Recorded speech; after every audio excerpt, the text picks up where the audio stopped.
These are the components that I use to build my Vortex cooling tube, Vortex chamber, which I guess is the business end where everything happens.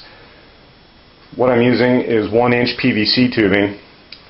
It's outer diameter 1 inch, actually a little bit over 1 inch. The outer diameter isn't as important as the inner diameter, and there's certain ratios you should follow, and you can go to my blog and see what those are, some rule of thumb guidelines. But this is 1 inch outer diameter. I have a 1-inch coupling, which allows these two pieces to be connected together. One side of this is going to be the hot tube, the other side is going to be the cold tube, and you probably want to use longer pieces to start with. That way you can cut them back and tinker with it to get different cold and different hot temperatures. Changing materials might also make a difference. I just use PVC tube because it's easy to work with. So this coupling fits inside this reducing fitting. This reducing fitting fits inside this coupling. These are all tapered, snug fits that you would glue together with the PVC glue. The last thing, I have a piece of plastic over here which can be anything. This is what I'm going to make the cold plate out of. I'm going to have to drill a hole in it and cut it. As I mentioned, all these pieces fit together really snug because they're tapered fitting, and you can't actually put one piece all the way through the other piece. This pipe won't go all the way through this fitting because it's tapered and because there's a ridge in there. We got to get rid of that. Another important thing is that these two pieces, when you cut them, the cut should be clean and they should be perpendicular to the center of the tube so that these can butt up together and form a seal, which is what we're going to have to do, is file out the inside of this fitting, this coupling, file out the ridge, file out the taper to a point where this will slide all the way through the inside of this fitting. And these two pieces will come together and butt up against each other inside there. Once we've done that, we have to cut these reducing fittings and do the same thing so that this coupling will slide completely through this fitting. Fortunately, we don't want the entire reducing fitting in length. We're going to cut it this way so we have a small sliver. A small sliver of this one and a small sliver of this one will fit on the ends of this coupling. Then the whole thing will slide into here.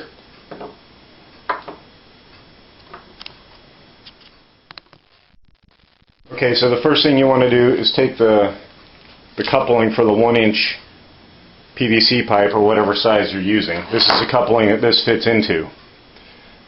The pipe fits into. Clamp it in a vise or whatever you got. Take a file out the insides, file out the little ridge in there, file out the taper in there, and keep going around like that so you have a smooth fitting where the pipe can slide all the way through it like that. Because what we're going to do is put both the hot side and the cold side tubes together, and they have to slide all the way into the middle and butt up against each other inside there. Once you've done that,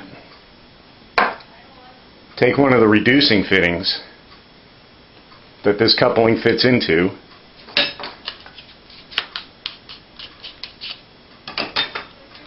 take the reducing fitting, put it into the larger coupling, push it in kind of snug,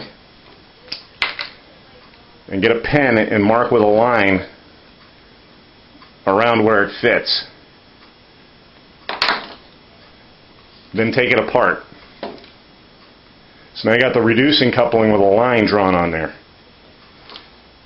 Then get your pen again and come down about 1/4, 3/16 of an inch or something and draw another line parallel to that one all the way around. Once you've done that, clamp it in your vise and cut across it, both sides. So what you'll end up with is a round sliver like this. This comes out of here. The reason you do that is what we're going to do is with this sliver, This sliver fits snugly over the reducing fitting.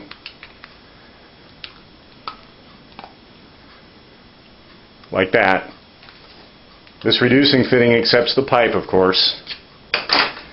This sliver fits snugly inside this larger reducing fitting. So what you end up with is, when you glue all this together, is you have a pipe within a pipe. You got the larger reducing fitting on the outside, the smaller reducing fitting in the middle, and a space between the two around there. So I'll take this other side, cut it, just like I did here, and put it on this end. So I'll have two of these. Then what I'm going to have to do is file the inside of this, file out that little ridge in there, file out the taper, so that this thing, with both little slivers of the reducing fittings on there, can slide all the way through into the middle. Okay, the next thing you want to do is take the larger fitting coupling, clamp it in the vise, get a file out the inside so it's smooth, get rid of the ridge in there, get rid of the taper inside there. You want to do that so that when you take your smaller coupling that has these pieces on it from the reducing couplings that fit on the ends like this, that this whole thing will slide inside the larger coupling all the way through. And again, this area in here, this void that's caused, is where the air is going to go in. Of course, this smaller coupling has been filed as well so that these tubes fit all the way through. So the whole thing is going to go together with one tube on this end, another tube on that end, and then the larger coupling is going to go over the entire thing like that, forming a void in this area.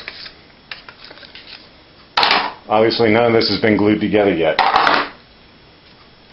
So once you got all that done, take a thin piece of plastic, and it doesn't matter what it is, it can be even metal if you want it to be, and cut out a round disc